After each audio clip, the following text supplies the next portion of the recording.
Hello കുട്ടിമണീസ്, നമുക്ക് chicken പേരട്ട് ഉണ്ടാക്കാം. അതിന് ഞാനൊരു പാത്രം അടുപ്പിൽ വെച്ചിട്ടുണ്ട്. നമുക്ക് ആവശ്യത്തിന് ഓയിലത്തി കൂടുതൽ ഒഴിക്കാം കേട്ടോ. നമുക്ക് കറി വയ്ക്കുന്നതിനേക്കാളും കുറച്ച് അധികം ഒഴിക്കണം.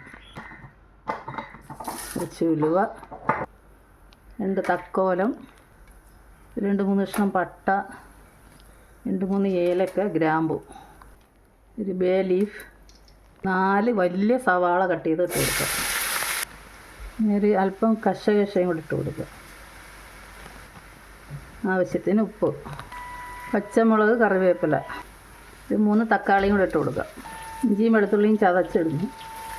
മഞ്ഞൾപ്പൊടി ഇട്ട് കൊടുക്കുക.